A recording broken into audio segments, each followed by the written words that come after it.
Okay, good morning. Welcome to the third webinar of the carry directory series. Today, topics of the discussion would be carry interest allocation and carry plans as an incentive mechanism, how we automate it as well. So here with me today are Richard Change, who's a co-founder and managing partner of PFA Solutions. And I also have Xavier Joly, I believe that's how you pronounce it in French, but I might be very well wrong, who is a CEO at GPX or GP PowerX. I don't know what's your preference. You will correct me. We'll do the introductions. So I'll start with myself.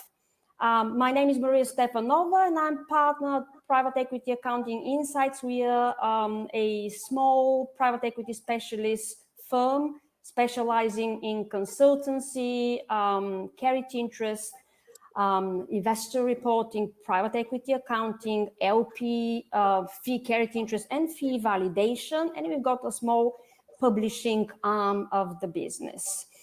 Okay, so that's me in a nutshell. So over to Richard. Richard, could you introduce yourself? You feel free to, again, put your, presentation on the screen. Sure. Richard Change, PFA Solutions, primarily focused on automated solutions for the private equity and alternative investment industry as a whole. The core team is based in the US, but we're also now in London as well. Our core focus is our solution FirmView, which helps manage carry and co-investments, as well as compensation now too. The other side, the application handles performance management. We started around 2013, and ever since then, we've been building out the platform and also managing the growth of all the different challenges that we see evolving within the industry as a whole. Some of the team members are located, like I mentioned, in New York, as well as outside of New York and London as well. Looking forward to the presentation today. Okay, lovely. Thank you very much, Richard. And Xavier, now over to you to do your introduction. So good morning, everybody. I'm the CEO at GPX. We've been around for 4 years now, almost. The company is primarily based also in the US in terms of clients and staff, but we have offices in London and Paris as well. We've built this platform around compensation, so that's how we specialize, and we address the market very much from the partner all the way down to the deal. We also consider compensation as a whole, so it's one of the polling questions. I'll be interested in hearing from you guys if you feel it's something that's interesting to consider, not only just the carry piece, but also compensation generally speaking.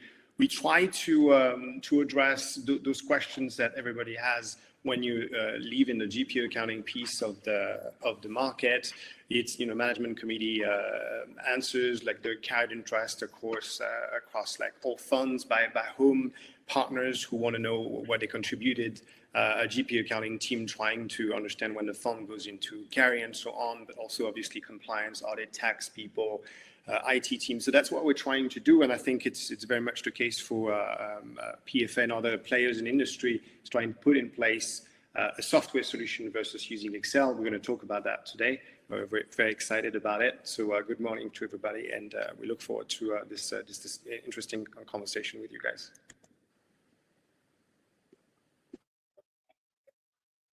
Please unshare so that I can share my screen and kick off this conversation. Just give me 1 second, please. As we said, we will be, okay, sorry. Okay. So, carried interest allocation and carried interest plans. Why is this so important? That's what I want to start with. So carried interest allocation is an incentive mechanism as well. The carried interest allocation, so today we'll be talking, the previous sessions we have been talking about the carried interest at the fund level, the waterfall calculation. So today the focus would be actually once you calculated At the fund level, a chunk of money will go to the carried interest vehicle, the carried interest partner, as a legal entity. At that level, there is a completely different calculation from the waterfall calculation going on, and that is the task at that level, at the carried interest vehicle level, is apparently to allocate the carried interest down to each individual carried interest holder. That would be the senior partners, the deal team. Sometimes, which is rather rare, is to allocate it also to the whole team, including the accountants, including the receptionist, but that's rather rare because that's not really the point of the carried interest allocation as an incentive mechanism. This mechanism is essential because it's about rewarding the GP employees for the performance that they deliver. It's a very, very powerful mechanism, which, if it's done properly, it can have an extremely positive effect on the fund performance, on your IRRs ultimately, gross and subsequently the net IRRs. And if it's not done properly, it can lead to a much sloppier and inconsistent performance. And that's one of the reasons why it is so important. In addition to that, over the last few years, the more sophisticated investors has started also focusing not just on the fund level waterfall calculations. So, for example, questions such as, okay, is it deal by deal, or is it European style, or is it a hybrid? What is the carry percentage? What is the catch-up percentage, etc., etc.? What is the hurdle rate, of course? Is it multi-tiered? Is it just simple one tier? They started asking additional questions. They started going into the more nitty-gritty details and going a level down. So as part of their due diligence, they only nowadays, and this is a sophisticated one, not all investors would be equipped to do that, but the sophisticated ones, they would also look at the fund, not just at the fund level, but they also go that step further down and explore the way carry is allocated down to the carried interest holders, and what the impact of that allocation would be on, again, the very people who are responsible for that performance, for people who deliver these IRRs that we all are chasing after. Generally, LPs prefer that any carry is generated by the GP, is directed predominantly, if not exclusively, to the professionals who are active in achieving the success of the fund. LPs don't like generally if carry is allocated down to some inactive participants in the whole scheme, such as inactive founding partners, someone who many years, 20, 30 years ago, set up the fund and is a founding partner, but retired, and they still keep getting carried interest. That's not the point. They also don't like when parent companies, and that usually it's valid for funds where the management company is listed. So they don't like parent companies or passive majority holders of that management company sharing the carried interest, as that typically does not drive performance. So the whole point of the allocation down to the carried interest holders is to drive performance. This should be at the heart of any investment strategy. So that's generally why it is so important, just again, as I said, to kick off the conversation. And now we are going to have our first polling question. How do you currently manage your carried interest schemes?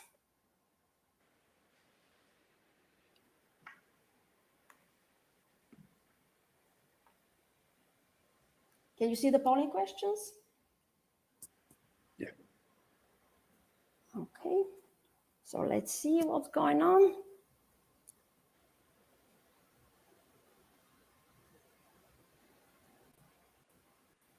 Yeah, as I see, and this is no surprise. I think I set up everyone to be able to see the polling results. In Excel, the first answer, so 85% so far answered with in Excel. And that's why we are actually here today. By using third-party solutions, no one has answered that one within our fund accounting platform. 15, we will address that more towards the end of the session. What are the issues? Why some of the platforms, especially private equity platforms such as Investor and Ifron, don't usually address that issue.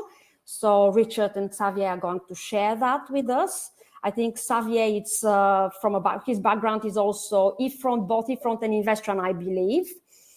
So we'll talk about that. And I think that is pretty much it. I mean, I think people started responding. So yeah, in Excel, 85%. And within our fund accounting platform, 15%. So again, not actually many variability here, unfortunately. Okay, so I'll continue with my presentation. So the first topic that I would like to share to start discussing is types of carry allocation and different types of vesting arrangements. What are basically the most common arrangement? What are the new trends? Do you see anything different? I will again kick off the conversation with just a couple of slides, and that would be it. I will take the seat back and let Richard and Xavier talk to you. But let me just kick off the conversation. So the most common types of carried interest arrangement. So again, as we discussed, an important task for any limited partner is to identify who in reality gets carried interest. Who are the carried interest recipients? Just to pick up from where I left off before the polling question. And if the carry allocation amongst them is fair and drives performance. Remember, that is a very important question to answer. As Simon Havers, he is a former chairman of the BVCA, the British Venture Capital and Private Equity Association, says, currently carry allocation is not an exact science. I don't know if Xavier and Richard would agree with me, but in private equity, I'll give them the opportunity to respond that. But unfortunately, in private equity, we generally tend to shy away from complicated mathematical models. And it's really a shame that we don't do more mathematical. Very often, there is a lot of subjectivity and qualitative analysis involved in the carry allocation. And that makes it sometimes not so fair. I'm not going to say unfair, but sometimes it's a little bit unfair on the people who actually really contributed to, again, the IRRs that we deliver, to the performance that we deliver to investors. Very often, and that's, in my experience, a great proportion. Sometimes I've seen it up to 90% of the carry gets literally scooped by a very small number of senior partners.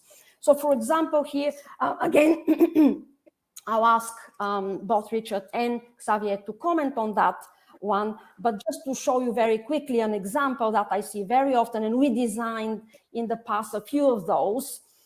So what you see here in that diagram, basically, this is pyramidal structure of the carry allocation hierarchy, where you see at the bottom all the junior ones, the analysts, the associate, that and they generally, very often, they don't share any carried interest. The second tier of that pyramid is the managers. The third one, going bottom up, is the partners. And at the principals, and then the partners, and then the more senior people, the managing partners. As you will see, again, it goes like a pyramid, so with a lot of people at the bottom and very few people at it could be two in my example, but usually there are more. It's a bit different for larger PE firms. So, and here is an example for those of you who want to have a look at that one later. Generally, that pyramidal scheme, that pyramidal structure, I usually see in total fund allocation. So the three most common types of carry allocation that I see are total fund allocation, deal-by-deal allocation, and vintage or annual allocations. So we'll talk about the slightly different carry arrangement, but let's talk about the most common one. Okay, so Richard, do you want to start the conversation and talk about, again, what you see most often? Sure. I think this is a I mean, great would question. you agree? Yeah, would you agree with me that do you see the same, or do you see something different? It would be interesting if you see. Sorry to interrupt you. Go ahead. No worries. I think we've been doing this for a while now. First carry plan that we ever built a system for was for the Carlyle Group many years ago, and so since then, just given the number of clients that we've seen, we've never seen two carry plans that are identical. I think what we say, if you think about commonality, there's probably a tiering that we would see, and so the larger firms, there's a complete divergence of what their carry plans and how they allocate carry amongst their partners and employees of the firm. Down at smaller firms, we'll typically see, that fund level allocation, so a more simplistic model, but there's always slight nuances to it, whether it comes from vesting, if there's a minority interest stakeholder in the management company as well, that complicates things a little bit. And there's also in that mid tier where I say, firms crest over that 20 billion, that's when things start to get a little more complicated. And I think some of the challenges that you highlighted earlier, legacy funds, legacy partners and founders of the firm as well, still receiving carry. And so that does complicate things. And we do see that with firms with, several funds that have been in the market. Some are, in that harvesting period. They do have carry allocations going to people that are no longer there as well, because on the other side, from a GP's perspective, it's a retention tool. And so, I think that's part of the equation. I understand LPs, don't see that as an incentive for, the management company itself. But it is a retention tool for the GP, given the competitive nature of the market for deal professionals. So definitely understand that. But, as a whole, we do see that tiering. So the smaller firms, there's commonality there, particularly fund level. And then at the larger ones, all bets are off. We've seen a host of different scenarios that, come into play for the different firms.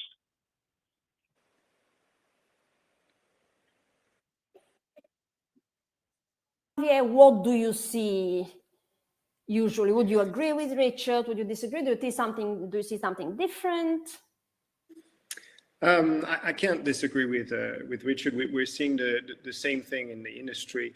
I think what's interesting is sometimes the small firms will try to get more creative a bit, even with the analyst level, simply because it's harder for them to hire people and retain them, and they don't have necessarily the brand and so on. So they have like phantom stocks, for instance, like things that will behave somehow like carried interest, but will not necessarily be part of the carry plan. We see like the complexity getting bigger, simply because indeed, as Richard said, like people leaving, they keep vesting those people over even if they've left, and that's sort of like one of the issues with former employees. Keep track of that. I think that the main issue in the industry is not necessarily the math. I think everybody agrees that mathematically it's not super complex, but what makes it complex, it's even like you talk about deal by deal, people go to tranches, like, or lots, whatever you call it. So down the level, and then multiple tranches per deal. They try to follow the money all the way back to a partner or an SMD. The issue being like time as well, like as of date. So the problem as well is like at any given time, and they're very creative in terms of the way they apply break periods or whatever they call it. Like, indeed, it's very different from one client to the other, and the complexity comes from like the fact that you have the life cycle of the fund and the volume of data that goes from a partner all the way down to, again, like tranches sometimes for the biggest players, for sure.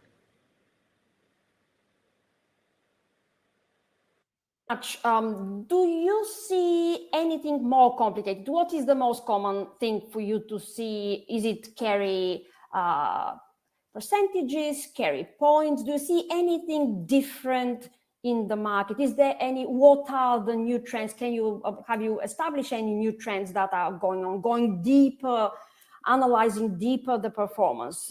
Things such as, for example, trying to link more closely to the true value creation and the actual performance of each deal, as opposed to looking at the hierarchy of the people. Do you see anything, again, trying to establish whether any attempts that have also, sometimes have been made actually, to link carry to alpha, which is basically the quantification of the overperformance of private equity or individual deals over the broader beta, basically the public market. Have you seen any of those? I mean, generally GPs tend to resist them because they're complicated. As I said earlier, in private equity, we don't like it to be a rocket science, unlike hedge funds, for example. We like to keep it simple. Secondly, again, it gets really complicated, and it's again, it's really hard to establish who deserves the most, the biggest chunk of that carry pot. Everyone, I mean, I've spoken with deal team members, and everyone thinks that they have the greatest contribution. How do you deal with that? Do you reward the people who source the deals? Do you reward the people who look after the investment over the holding period? Or do you reward the most the people who sold the investment? It's really hard to say. And they all should be apparently rewarded, but who is the most important one? Each one of these people, they tend to think, okay, we are the most important ones, unfortunately. And that's always, there is an element of qualitative as opposed to quantitative assessment of that one. And that's what makes these difficult. So have you seen anything fancier, the things that I talk about, assessing alpha over the broader beta market, public market? Have you seen any of those? I mean, it's, again, I'm certain that it's more likely for you not to see them because GPs tend to avoid them. One reason might be also that, particularly if they're not top quartile GPs. So once they stop performing well, again, and turns out, do I really want to see if the public market is performing better than my portfolio companies? Maybe not, and that's one of the reasons why you might have not seen those. So we work in our carry lab, that's what we call it, from an academical standpoint. We offer it to people, but then again, there aren't that many takers. I mean, to my, again, I'm not particularly happy because I like it to be more mathematical. Yeah, go ahead, Xavier. So, I mean, there's no question that the senior level partners, the founders get, the lion's share when it comes to carried interest. I think generally speaking, what we see is trying to link the deal and the performance of the deal, over the life cycle of the fund. So typically people managing the deal are more and more, that's what we've been seeing, part of the carry plan in some sort of way. To link it to the public markets, I'm not sure. We haven't seen that like clearly. First is the collecting the data and making like a good benchmark for everybody to agree on is already challenging. It's already difficult to be able to get everything in order when it comes to following the carry plan across like so many members and so many deals. But clearly, the performance at the deal level is really something that we're seeing now, and it's just not enough to be at the fund level. It's not enough to be, on the exit, looking at, senior partners and again like founders. So that's what we've been seeing mostly. So deal by deal allocation is really a trend for us. Deal by deal done core fund. Although the calculation has its challenges. For example, if you have a European style carry at the fund level, and then you have the deal by deal allocation. So it has its challenges with again, some balancing that need to be reallocated, etc., etc. So anything for you, Richard, you want to? Yeah, I mean, I think that's just really the main point. U.S.-based waterfalls where it's deal by deal, it has inherent complications at the end of the day because the fund hasn't closed, and so you have to essentially base performance of the entire fund on a deal by deal basis, allocate and distribute carry based off of that. we have seen some clients look to bring in PME metrics when they look to accrue carry. However, thinking about, our process and our system, what we're solving for essentially post waterfall. So the total accrued carry has already been calculated. And so now they're trying to allocate that amongst the senior managing directors and the partners and employees of the firm. And so, there's enough inherent challenges with that, particularly as you go deal by deal. It's not an exact science. You're going to have some deals that are performed really well early on. And those deals that are later in the fund that you're having trouble exiting, those are the ones that could bring the overall fund performance down. And so trying to manage that, of deals that are high performing and then lower performing deals, and then to smooth that out so it's equitable treatment amongst everyone in the firm, it has its own complications. So, to your point earlier, people that are starting with the firm very early on, yes, they could receive a great benefit of some of the deals that were done.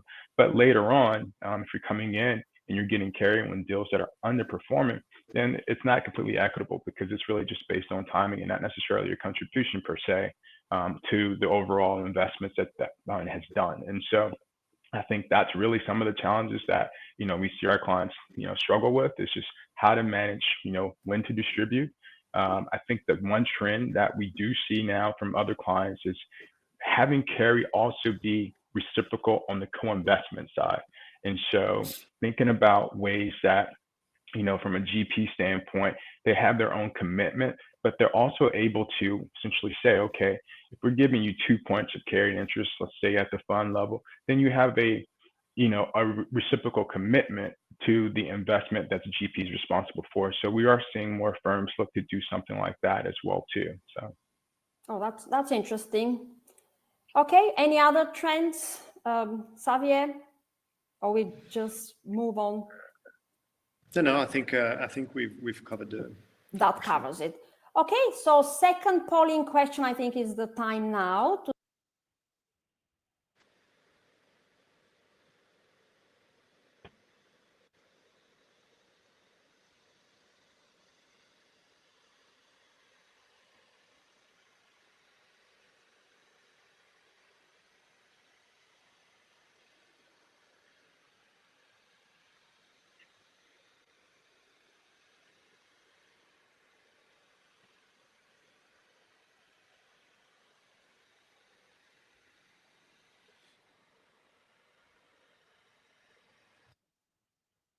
responding. So it is fair probably to say, so carry, the answer is keep carry administration in-house and stay in Excel. 54% answer with that one. Again, we will address that issue. What are the issues with that? What are the related risks?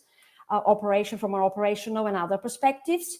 Again, 38% answer keep carry admin in-house and look for a platform. So people apparently are starting to look outside of Excel, which again, we probably all agree that this is the trend. And one of the reasons is that there were not too many systems. There weren't that many options up until recently. So now, as you see there, the two of you, probably there are other companies out there. So people will start looking, and investors also, in terms of, again, security and other operational risk as part of their due diligence, they will be looking into that one. And then there is the issue apparently with scalability, particularly for big private equity funds, where you can't keep, again, you have, for example, 10 offices in 10 different parts of the world and keep all of these hundreds of people in Excel. It's just not, again, it's not sustainable. Okay, so thank you very much for answering the polling question. And now on to the next topic. So the next topic is carry allocation. Again, I kind of eased into that one, related risks and challenges. So Xavier, Richard, what are some of the risks, operational and otherwise, that you see clients looking to mitigate when engaging with your firm, trying to, again, implement your systems? Sure. I think first it's that key person dependency. When it's in Excel and it sits there, one person's typically responsible for managing that model, as well as, informing the executive community, the partners of the firm and employees of the firm, what their value of carry would be. And so, if something happens to that person leaves, then there's a huge knowledge transfer issue. And so, I think operationally that key person dependency is really the first thing that they're looking to solve for. I think most that we talk to, now they're really also, they know there's a better way. They know that this should be in a system. They know that this information, as they continue to grow, it's going to be hard to manage in Excel. And so we typically see, multiple versions of a model, a version that may go to the founder for review, and then you play this whole version tracking issue with, final, and version 3, and, you go through this whole process. And so it definitely is a risk from, just the core data that's really key to the firm, having it in Excel and managing it and scaling from there. For smaller firms, yeah, we completely understand if, simple model, fund level carry in Excel, absolutely that can be managed. However, I think over time, what they'll find is that, having, a handful of people or one person in charge of that information does create its own risk for sure.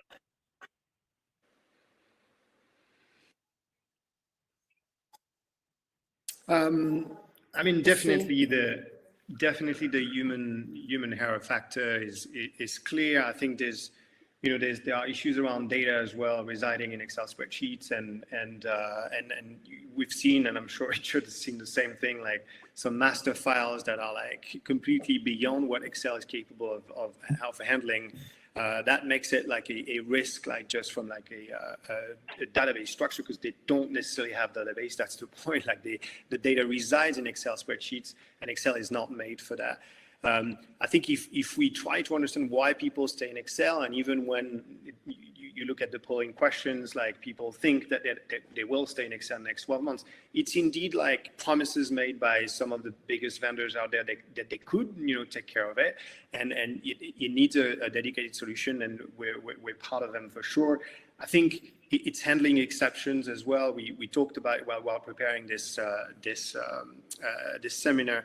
It's indeed like the issue is you can automate a number of things, but it's handling exceptions. And Excel is sort of good at handling exceptions if you think about it. Problem is it's so bad at the rest of it. So I think the risks are clear. It's migrating into a platform, you got to understand what you're going to get on top of it. And we've been educating the market. I know PF has been doing it for even longer than us. Clearly, it's telling people it's best of breed rather than one size fits all when it comes to a system. As you said, I was part of eFront. I was part of SunGard, FIS SunGard. They're great companies, but frankly, at some point, they were trying to address everything. I think by now, everybody knows that the most complicated part of the industry, and we're not talking about distribution waterfalls today, but this is the most complicated part. The GP side is, as Richard said earlier, a consequence of it, and it's still not addressed by main systems out there, which is probably why people are in Excel. So the risk, I think everybody knows the risk, is it's about educating people, telling them that there are software solutions out there. We're one of them, that we're not the only ones for sure, but there is something to do clearly. Because again, like I'm fascinated, and we discussed it, I'm fascinated, this is the most important part of the business. That's how people make money, and it's in Excel. So it's fascinating to see how people are handling it. Yeah. And only just one point there too, and Xavier, you touched on something that I think, why, people look to our companies to help them with this problem is that we do see from a lot of our clients where carry doesn't sit with the top senior executives. Yes, the lion's share does, but they also, allocate carry down to not only just, the deal professionals, but also the non-deal team members. And so that, falls down when you try to scale that in Excel. You have the churn of new employees. And so it may not be direct carry per se on an allocation deal by deal basis, but they typically do set up equity sharing programs that are funded by carry as well. And so they do spread the wealth, but now that also breeds complications. And so that's where Excel kind of falls down. Yeah, I'll add quickly something that you made me think of. I think nobody's waited for us to provide solutions. They're doing it in Excel. They have to do it, and it takes sometimes weeks to produce like reports, and it's painful. And I think at the top level, the management, the co-founders, they've been leaving with this thinking, well, whatever, they'll make it work. But at this time now, I think even senior managers, founders, they see the risk and the time it takes simply, and not providing like an employee portal, something more transparent, to keep people, because the retention is not just the money anymore. It's also telling people where they're at along the way. It's an industry where the investment horizon is 5, 7, 10 plus years sometimes. If you want to keep people incentivized, you have to tell them where they are. And I think the one investor report per year is just not enough as well. So there is sort of a risk also in the time to produce an investor report today and communicating to the key people who are making the deals, managing them, finding them, and so on. In addition to that, there is the expectation, particularly with younger deal teams, that we all like open our phone, see the statement, whether it's going to be a bank statement, so they want to have it in kind. And I've seen your reports. You just go on your phone and you check what your balance is, where you expect to get carry, where the vesting will materialize, etc., etc. So there is kind of a moving more towards this automation and the expectation of the deal team, which you want to, again, as you all agreed, keep happy. And it's important because that's your main asset. So yeah, so these were, again, the risks. What about the challenges? All different kind of challenges that you come across, whether being the implementation or with the calculation, just anything that you find particularly challenging that you see happening over and over again in different clients. What do you think are the main challenges? I'll start answering that, Richard. So I think the first one is the quality of the data. That's where it starts for all vendors, right?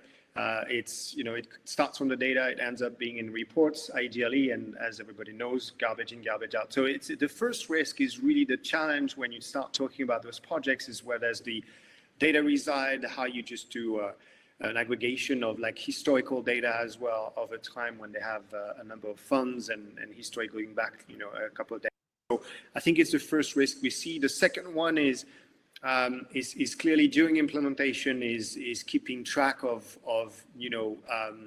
sort of like sub projects so that people see quick wins. I think a lot of people are getting while. So one of the risks for us, at least, like what we've seen, is keeping traction, people interested. And the third one, and I'm sure Richard, you'll add a number of things for sure, but the third one we see, and it's true, is it's not the day-to-day job to implement a system. So the problem we have is sometimes we're stopped by a quarter end for like a few weeks, or comp period at the end of the year and so on.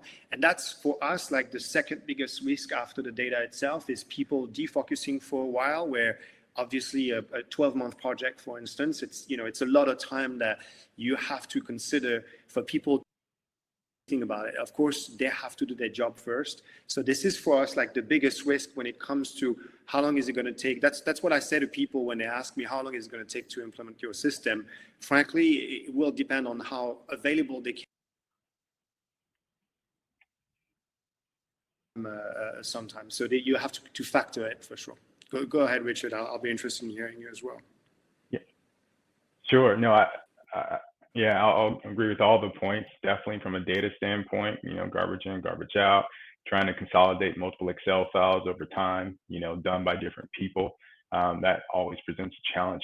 The one thing I'll add to your list, Xavier, is the exceptions. So there's always exceptions. There's always someone or some person or some fund that has to be treated differently, because when we set carry up at this point in time, the world looked like this. And so trying to understand and building, and handling those exceptions systematically, it's its own inherent problem. And so, and finding people who understand those exceptions sometimes too, particularly for the legacy funds, that's where the challenge lies. And so, I think your list, obviously, and then I would just add to it the exceptions, making sure you understand that as well. Absolutely. Agreed. We have another polling question.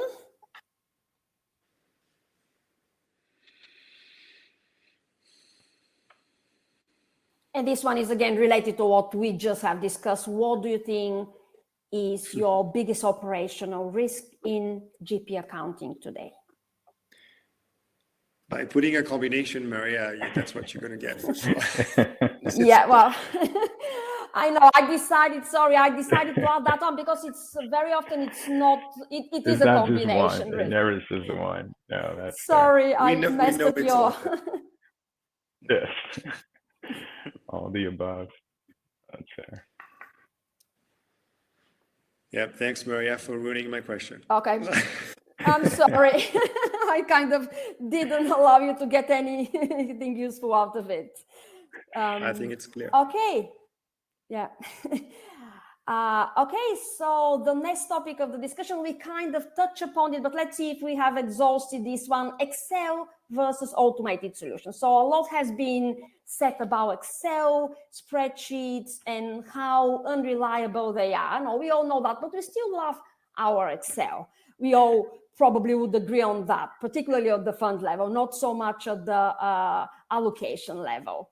But how can the GP easily be weaned off their spreadsheets in the least painful manner in the context of the carry allocation and carried interest? What do you think? How you're talking about the challenge? Okay, they don't have the time.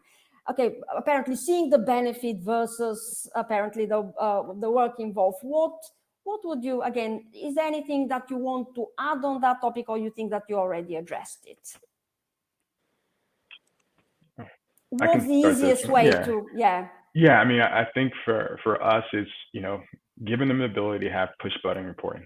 That's at the end of the day, if they can answer a question, produce a report with a click of a button, that typically weans them off.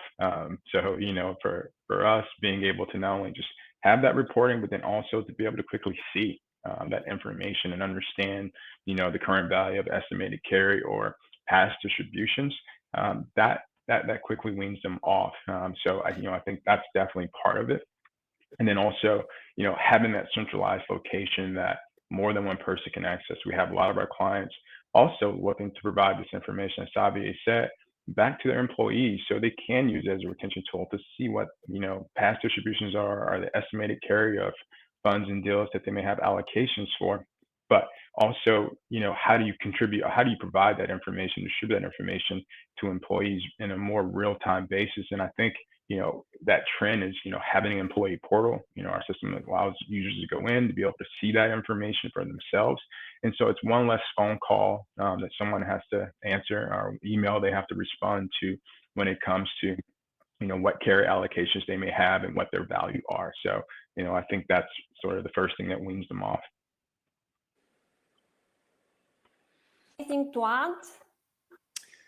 Well, I think, I agree with all of the above, but I think Excel is both our worst enemy and our best friend in industry. So our approach with GPX is to keep what Excel is good at, is reporting on a subset of data, for instance. So you can extract from the system like subsets of data and use it for reporting itself. Like an Excel report is useful and people like it. I think there's two different populations, at least, like when we think about those systems. There's one which is more the GP team, the GP accounting team, and those people, you want them to use Excel only for, again, like as a layout, not to store data and so on. And once they see data in the system and they trust data in the system, so getting them there is the main point, is for them to think that the figures are the same from their initial Excel spreadsheets down to the system. That's the first population. The second one is, as Richard said, like the people looking at a portal to actual employees, partners. Once they see the data into a portal, they usually love it, and they push for the team to produce data into a portal rather than once again like an investor report once a year that they can trust, but at the same time it's something that's not super live and so on. So that sort of dynamic gets people out of Excel. But the only way you get them out of Excel is if they can really compare on the GP side, like really trust the data that comes out of the system. And it takes a couple of quarters. Again, when you say how long does it take to implement a system, I'm sure Richard will agree. Implementing the system is one thing, but after that you have to run it in parallel for 1 or 2 quarters, at least for people to feel comfortable. And we don't mind that. But I think it's essential to do it, because otherwise people will just keep going back to Excel and double check things. whether it's an accounting system or other system, it's essential to keep this parallel comparison for at least a couple of quarters. I think that's best practice. And what we talk about, it kind of answers my next question. How does the process of allocating carry and generally the compensation function improves after people implemented your system? But I think, again, we kind of answered that, I believe. Once, as you said, Xavier, once you see what the system can do, and literally you see it on your phone, all your people are happy, and you don't have to deal with all these queries from your employees. It's kind of easy solution. One thing which is related to apparently the risk, apparently the security. I want to talk a little bit about that. The biggest risk always for the carry allocation and the biggest fear of the senior people has been that the data can leak to the press. In the UK, we had a few issues with that one. And that's why people usually don't like all that information. And the carried interest vehicle, for example, to be public, to be on publicly available, that information, because you don't want a journalist, for example, to go at the online just and have a look at the financial statements where you potentially disclose everybody's, or at least the senior people, compensation, including carried interest. So that is, I've seen mid-market buyout funds, and I've seen even the fund controller doesn't have access to that information. Just the CFO does the calculation itself. I mean, it's not applicable to a bigger fund because, I mean, it's a lot of work, but for a mid-market buyout fund up to $1 billion, probably with not that many employees, people tend to do that. So that's always been the biggest fear, the information leaking out.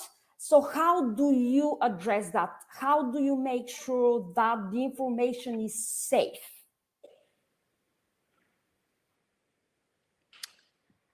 I can start. Yeah, you got it, Xavier. I started the last one.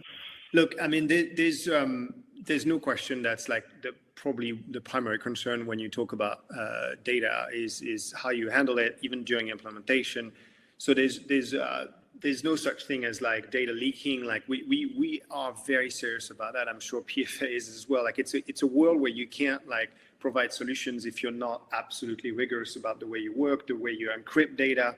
So we host our clients, but we host them like in data centers that are like highly secured. We replicate data, and there is also the idea that, like as you said, like data is not visible necessarily to all users. They have credentials, two-factor authentication when they log in, and so on. So all the technology that is available today is constantly updated for us to make sure that data is secure. But the access to the data, even our team internally, there are very few people who actually see the data, even in production, because our clients want to, hide, a number of data points with legitimacy, frankly, because it's not even like useful for us. So there's no question that we give access to the relevant people, and even when trying to what you said, Mariya, like even in big firms, it's usually kept close to the chest because it's just something highly sensitive. When it comes to compensation. So there's no question that it's like the absolute priority for us, and we keep our technology updated, as I said, with the latest like security. Encryption is very, very important, for instance, very big part of it. Yeah, no, all great points, Xavier. I think, all the sort of infrastructure things that we put in place, you guys put in place, so making sure data is encrypted at rest and in motion, multi-factor authentication, all hallmarks of, today's modern system. And so, all those things are placed. We make sure we explain how that process works with our clients, where their data lives and resides as well, too. So sometimes jurisdiction of where that data center is important for our clients also. And so, we make sure, we cover all those bases throughout the year and also continuously improve. So as, new ways to, potentially hack a system or compromise information, we're continuously evolving, just as everyone else is in the industry, but making sure our processes are up to date. I think what's interesting, though, we've seen from several clients is that there's inherent risk with having that Excel on a file share. By nature of that, all of IT by nature of their job, has access to that information. Because if someone gets locked out or if someone needs access or needs to move something, essentially they have to administer that information. So it's sitting on a file share somewhere in most cases, or sitting on someone's desktop, which is an even worse position because being able to recover and back that information up could be hard. And so our system at least, removes that accessibility that was been granted inherent to, let's say IT or any administrator, because it's sitting on a file share. It's open for anyone with access to go and get that information. You can't audit and track, in most cases, who's had access to that information, who's pulled it down, who's, opened it up as well too. And so, I think what our systems provide is the ability to, remove that accessibility issue that we see clients struggle with as well.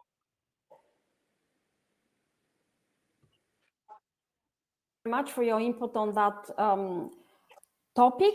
And the next polling question.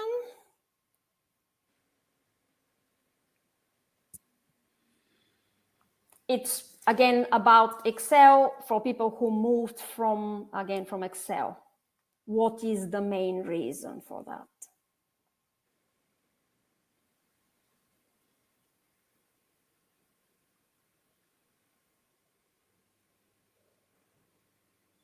I think I might have edited this one as well and adding the volume, and I can see that people are picking volume 80%.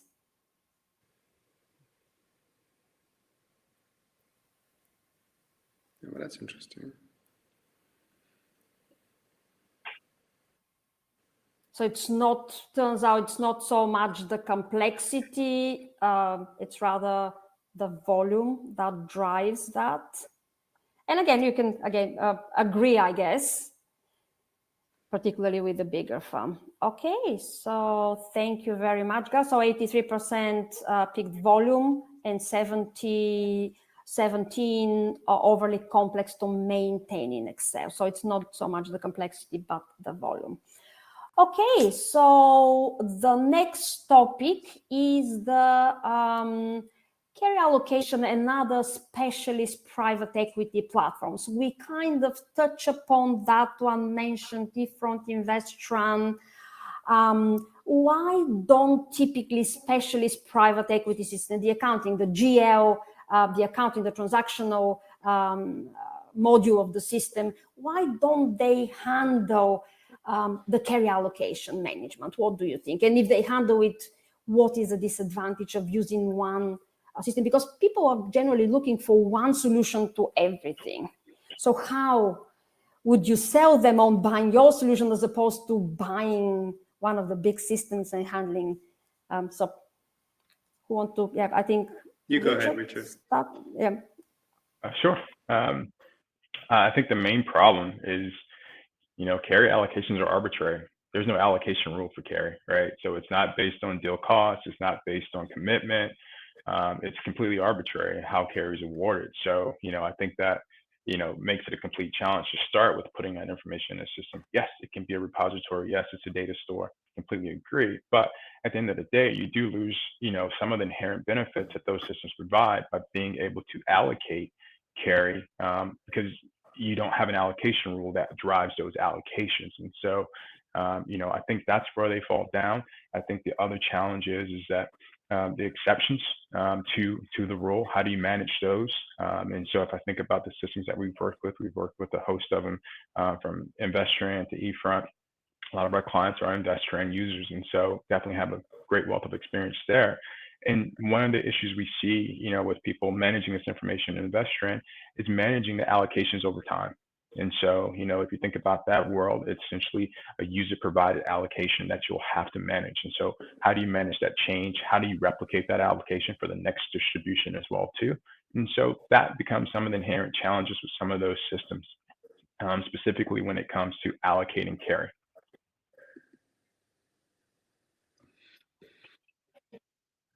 Anything to add to the discussion?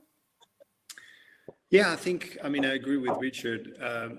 What I would add is, interestingly enough, that it's also taking an employee, a partner, an individual as an object, quote unquote, an object, like in a platform, and those platforms are just not developed initially to host that kind of data point and anything that goes with it. So we've seen like even Yardi trying to manipulate partners into an accounting system. It's just not made for that. That's I think one of the primary reasons. So for instance, if people have a trust and they also as individuals, those systems just can't handle that. And it's very, very common. It's very basic. It doesn't have to be a tweak or a twist into a system. So I think it's one of the main reasons. And I also think that, again, like what's interesting is when it becomes like complex, those systems just won't handle distribution waterfalls, GP allocation and accounting in general. So it ends up being in Excel. And I think there are dedicated solutions today for that. They've been created since those platforms really could not address the market. Again, like I started working for eFront in the mid 2000s, and the focus was on accounting, was on partnership accounting. It was not like on the GP side for sure. So I think the maturity of the market's there, except that those platforms were developed like 15 years ago. So it's just not possible for them to be able to handle something that, if I think about it, is more about compensation, is more sort of like an HR almost like component of the business to some extent.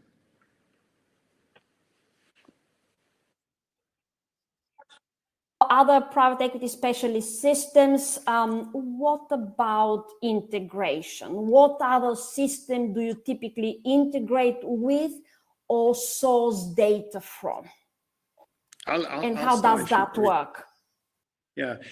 So, I mean, it's an ecosystem where there are always like legacy systems for sure. We've just talked about the Investron, Yardi, eFront, Allview, you name it. And if not, a fund administrator as well with their own systems or own development, internal development. So all of these are what we need. And I'm sure for PF it's the same. We need the cash flows. We need pre-calculated data when it comes to distribution waterfall. So for sure, those systems are what we integrate with. Integration is relatively simple. It doesn't have to be a live feed, but we need the data regularly. And I think we also integrate with some systems like Workday, among other things that are more on the HR side for attributes that are linked to members, partners, whatever you call them, for sure, and internal developments.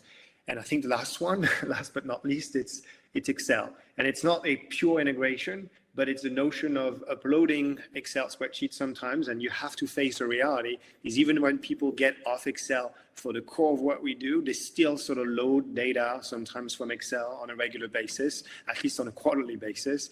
And it's something you have to do and take into account.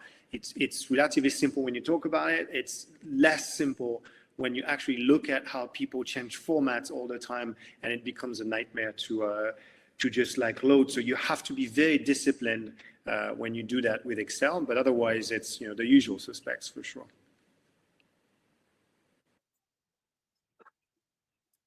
Yeah. Right. I mean, this is not it has nothing to do with GPX, PFA, whoever. You need a template to be able to load data on a regular basis, and it's more like it's an industry where people are not necessarily super disciplined when it comes to data upload and so on. It's just the maturity of the industry for sure. Absolutely, yeah, we see that everywhere. I see it with, for example, the EUPA templates. All the EUPA says you shouldn't be changing anything on as it is basis. People keep changing it.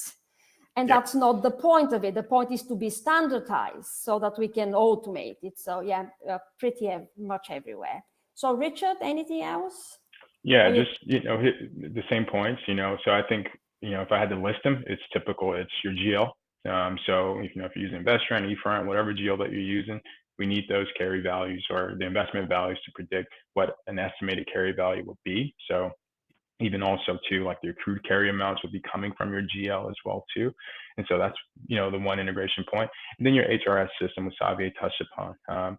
It's definitely your typical Workday, or in some cases it's your payroll provider as well too, that will integrate with to pull employee demographic data into our system. So that way you have really one place to manage it. For the bigger firms, we do look to do an integration via an API or a file drop.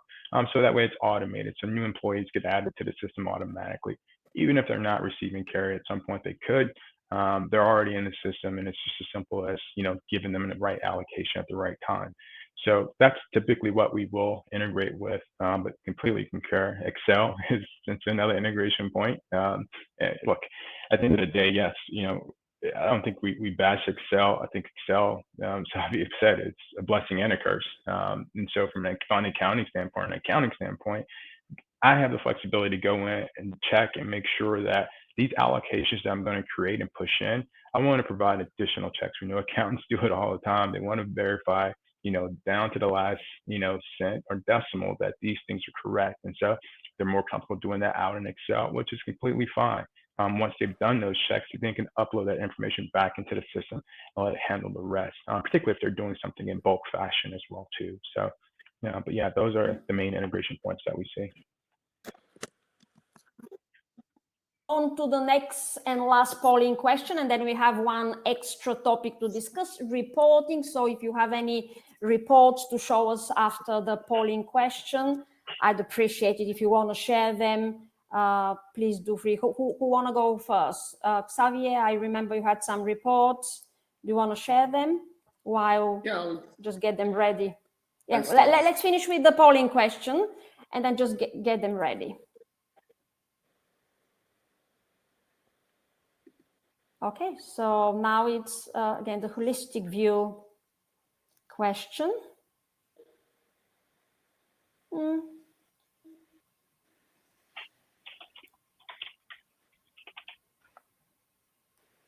Okay, so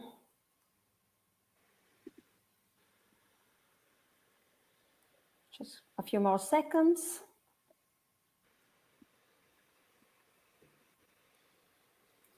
So people are generally not sure. So 67% said perhaps, and 33% said yes, but no one said no. At least, so there is hope for a holistic approach here, I'm guessing. Okay, and then thank you very much for answering the questions. And then the final topic, reporting, best practice reporting, if there is such a thing as best practice reporting, which are basically, let me rephrase the question, which are, let's say, if you have to pick two or three of your best reports the people are most happy about, which ones would they be? So Xavier, I can see that you prepared your. Yeah, I'm just going to show two or three ways we report. I think you have different ways to report in a system once you have implemented it. The first one is obviously within the system, and as I said, this is a screenshot of one of our screens in our application. We have an Excel button where you can even extract a subset of data. So you can report on data into the system, obviously, and that's the point, and then be able to export. I think another one is the good old traditional investor report that we produce, and I'm sure PFA has been working on that with clients. Although, frankly, the best way is actually an employee portal where people can actually see things live. I mean, when I say live is whenever data is refreshed. That's the point of a system like ours. It's a portal, and being able to have access to your contributions, distributions, and anything that people want to see in there, as long as they have the data. We go even beyond that ourselves, because we come from the compensation world, so we do have total compensation, fixed salary, and so on, and hence the polling question. The point was to say you can have a holistic view of compensation, not just carried interest. But it's true that, again, I think the industry is getting there when it comes to that holistic view. The primary concern, I think, is carried interest. It's already a big piece of work to consider.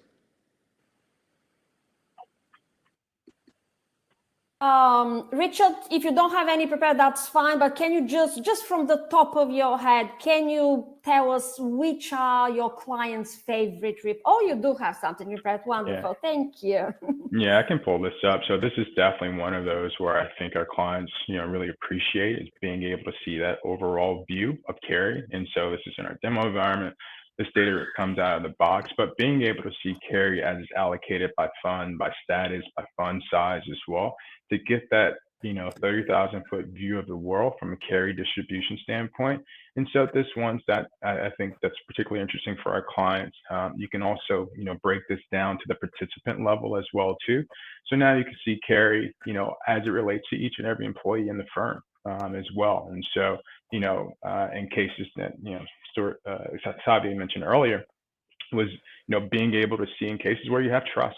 So there's a lot of estate planning sometimes that happens within various firms, and so now I can see that information by employee, by their relative trust, as well as entities. And so that gives you the ability to sort of see that information all in one spot, filter sort on active versus terminated people as well too, so you can kind of see that information all in one spot.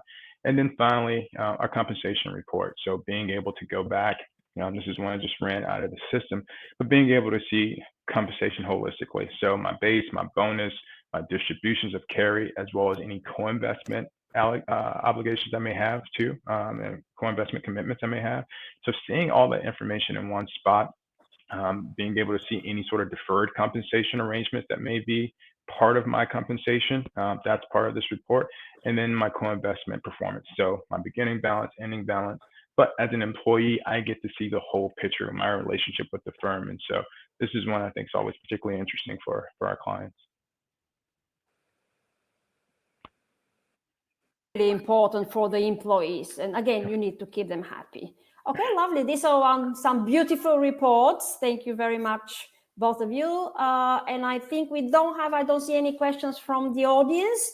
So I want to thank you very much for your participation. That was wonderful. Thank you. And I hope that our attendees managed to learn something new and maybe thinking about moving on to some of your platforms.